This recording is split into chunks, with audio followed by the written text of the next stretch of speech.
Hello, everyone. I'm Josh Ochs, and welcome to the smartsocial.com podcast. I've got something awesome for you here today. Now, I know you know that smartsocial.com is all about keeping your kids safe so they can someday shine online. But while you're keeping them safe, how do you teach them the values that they need to know to be safe online, to be wise, to know what to do when other people are talking to them?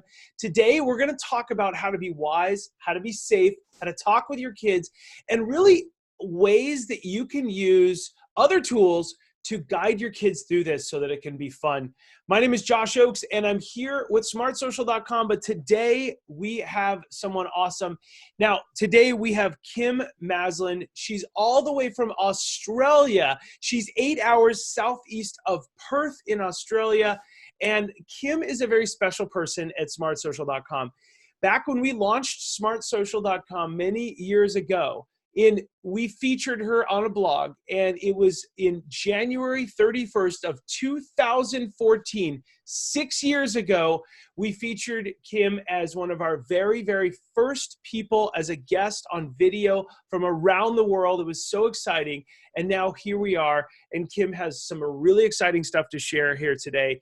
Kim, welcome to the podcast. Thanks, Josh. Thanks so much for having me back. Now, it's Thursday here, Thursday afternoon, 2:49 p.m., and it's Friday morning there tomorrow. It's 6:49 a.m., so you are in tomorrow. But don't tell me what it's like. Don't tell me what tomorrow's like. I don't want to know. I'm so excited about the future.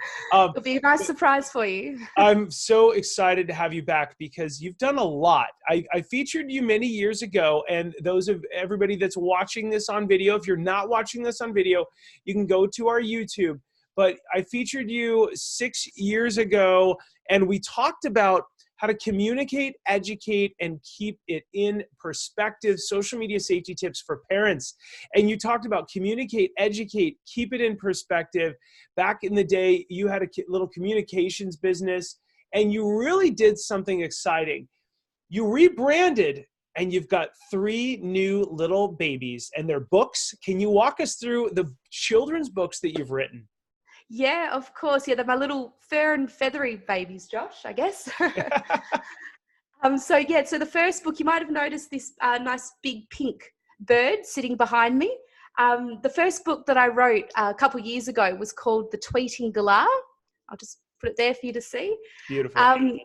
So back when I was speaking to you 6 years ago, Josh, I was doing a few cyber presentations to parents, about how their kids can be safe online. Mm-hmm. And it was great. It was so much fun. But from doing that, the idea of doing a children's book came about. So I thought, how wonderful if there's another way for parents to be discussing with their kids in a bit more of an informal environment. Yeah. I'm actually pulling that book up live so that everybody that's watching on video, they can hear more about what you're doing. So talk to us about this book and maybe one of the tips that parents can learn from this book. Yeah, definitely. So there's 4 short stories in this book, and it covers posting inappropriate content, online stranger danger, photo permissions, like asking for permissions before posting, and also screen time balance. And Gabbo's, obviously our main character here, and his big issue is he's told not to use his phone by his flying instructor when flying. Yeah. Because, it's dangerous. Yeah. But he gets a little carried away and he posts a selfie of him and his friends while he's up in the air. And, gets into a little bit of trouble. That's adorable. Absolutely adorable. A collection of interactive short stories about growing up in the digital age. And being a parent isn't always easy. Learn from the experiences of this cheeky bird. This is adorable. Absolutely adorable. So walk us through your next book. I'm going to go through that next book that you talk about, The Surfing Penguin. Is that right? Can you show that to us on the screen? Yeah, definitely. The Surfing Penguin, and I'm so proud of you. I'm like your biggest fan. Talk to us a little bit about The Surfing Penguin and what's one of the things that this book teaches. Yeah, so this book follows the same structure as The Tweeting Galah. So it's 4 short stories again. And I got that scary picture on the back. So what what happens here is this little penguin's watching, surfing Netflix, with his brother, Yeah. and they start watching a movie that's not age appropriate because there are no, age filters on their Netflix channel. Mm-hmm. And anyway, as you can see, they start seeing a pretty scary movie for a penguin, which is a big scary shark jumping out Yeah. of them. And it just leaves his poor little penguin not being able to sleep, being quite scared. And, it's not until he talks to his parents and, they put in place some filters that he starts to feel a little bit safer. The other stories in there, and I might, Josh, if it's all right, I might even just jump back to the video just to show you. Yeah. I'd like that. Go ahead. One of my favorite characters that I don't actually think I talk enough about is this gorgeous little quokka. Yeah. Now, I'm not sure over in America, Josh, if the quokkas are famous or not, but they're pretty famous over here in Western Australia. They've been, they live on Rottnest Island in WA, and, Roger Federer and, all sorts of famous people love to come and take selfies with quokkas. It's like a bit of a thing. Wow. And so in this story, this little quokka is taking a selfie of herself at Rottnest, and she posts it online. But unfortunately, she gets some pretty horrible comments on her photo, and she's feeling quite sad. And it's not until another friend, an upstander, comes along and says, that's not cool. You guys are being bullies, and makes her feel a little bit better. That's fantastic. So that's one of the 4 short stories that's in this book. Yeah. So I think that's obviously a very important topic. The other ones that are in this book include an echidna that actually becomes sort of the bully. He starts trolling people through an online game, and sort of has to be taught that even though he thinks it's pretty funny, that it's actually hurting the feelings of his friends around him. Yeah. And then the last one, the last story sees Gabbo return, but Gabbo's got a little sister now. And his little sister, unfortunately, gets a bit excited as well, just like him. And she posts some photos about where they're camping. And because she's included their location online, some birds of prey are able to come along and steal all their macadamia nuts. So this is genius. I'm so impressed. Very, very cool. All right. So that's book 3. And then you've got something brand new. And you've got a brand new book. Yep. That is so exciting. Go ahead and show us that, and we'll take a look. Sure. Yeah. So this one was only released a couple of weeks ago. This one's called The Little Possum Who Looked Up. And it's a little bit different from the other 2 because it's just the one story. The stories are, your classic picture book. So the story rhymes, which was pretty fun for me to write, something a bit different. And it tells of a little possum who wants to build a spaceship and go visit the moon. Mm-hmm. However, she needs some help from her family in order to do that. Unfortunately, though, they're all just a little bit too busy on their different screens and devices to look up and give her a hand. She decides to stop looking up faraway places on her tablet and visit them in real life instead. But to finish her rocket ship and get to the moon, she'll need some help from her family. If only they could look up from their screens long enough to help her. What a clever little thing to do. I love this. This is absolutely great. Yeah, thank you. And it's just an issue. And I unfortunately, I've no doubt it's similar in America, Josh, but, screen time is a huge issue down here. And something I've found from teaching is that, it's as much an issue for adults, I think, as it is for students, and for kids. So whilst I talked about screen time in my first book with, the impact on the kid staying up late and whatnot, I thought, it's sort of a timely reminder, I think, for everyone as a family, about the role we play in modeling good online behaviors. Yeah, so proud of you. And so, 6 years, almost to the week, that you've turned into an author of such neat stories. What would you tell parents that want to talk to their younger kids? First of all, parents, you can click the links below, whether this is audio, podcast, video, or anywhere else you can purchase this, or you can search for Kim Maslin or go to kimmaslin.com and learn about her books and purchase them on Amazon, wherever books they are shipped, anywhere in the world.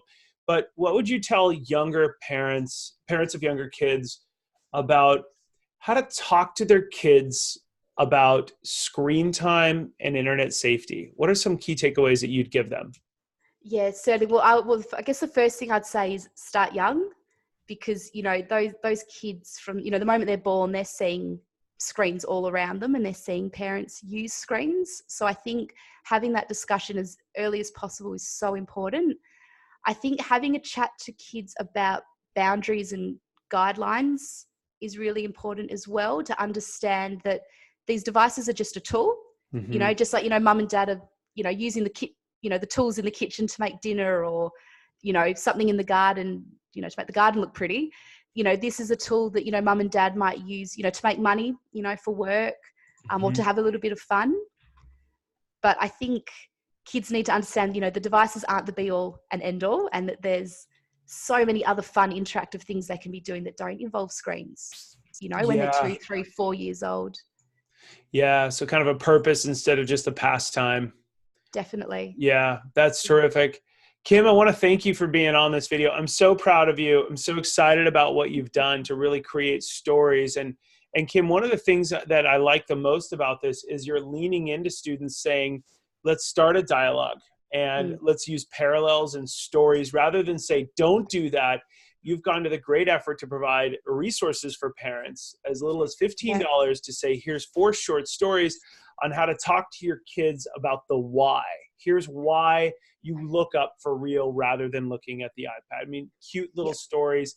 And I think every parent listening or watching this right now can learn that it's more, rather than just a no, it's, hey, here's the bigger issue. Here's the problem. Here's the solution. You are a little adult. Let's talk to you about, and then ask you questions and dialogue rather than saying, here's an $800 Ferrari. By the way, this is a little car. If you're going to give them a car, this is a car. We believe that when you give your kids cell phones and social media, that it's like a driver's ed. You got to be safe first. But this is like the Ferrari of them all. Whereas the flip phone that we all hate, which I love, are really just the Honda or whatever, you know. But this Ferrari can get them in trouble. So I love where you're going with that. Right. And I will just say as well, Josh, because I completely agree what you're saying there about the discussion. And so each short story actually ends with reflection questions. Wow. Like this. Just because of my background, you know, with teaching. So it's as much for a teacher using this in the classroom as a parent. But you know, it's designed for people that might not quite know where to start with the discussion. There's some questions there just to prompt you along. I love that. What a great idea. And is that in the back of every one of your books? Yeah, back of every story, in the short stories, and in the back of this one as well. That makes it so easy to ask questions. Wow. Well, if it's all right, Josh, Josh, could I just give a really quick shout out to the illustrator while we're on here? Absolutely. Is that okay? Yeah, so you've seen all these illustrations today, and they're actually all drawn and painted by hand by my stepdad. Wow. So that was one of the first questions I had for you was, do you have an illustrator? Do you do that? And you kept it in the family. Yes. Yes, I can't draw. So I'm very, very lucky that John is just incredibly talented. He's got a background in doing this sort of thing. Yeah, they look beautiful. They're one of a kind.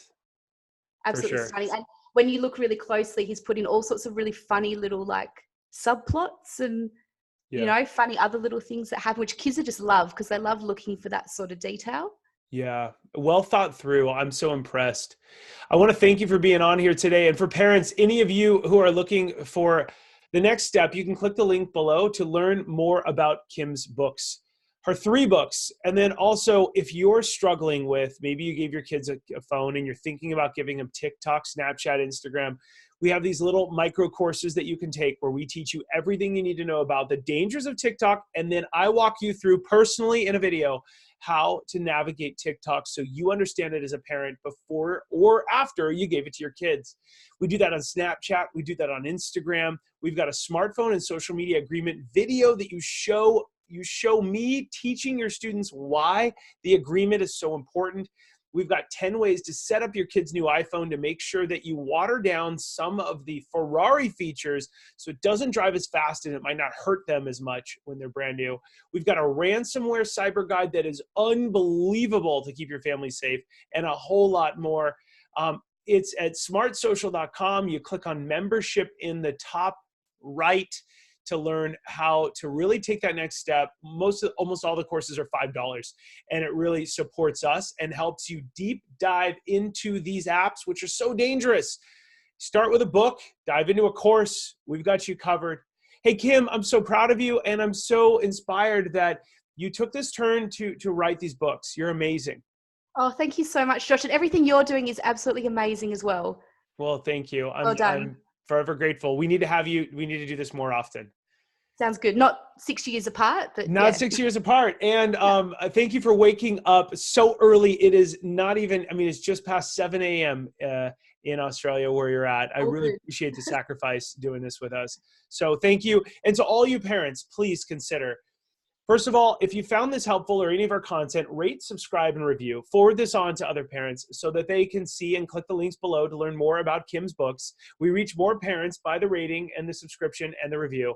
Also, parents, please remember, if you're going to get your kids on a phone at all or a device at all, be where your kids are at. Never allow them to be alone on TikTok, Snapchat, or anywhere else. And if you're wondering, like, is it good? Is it bad? My kids are pressuring. It's probably not good. We are rooting for you.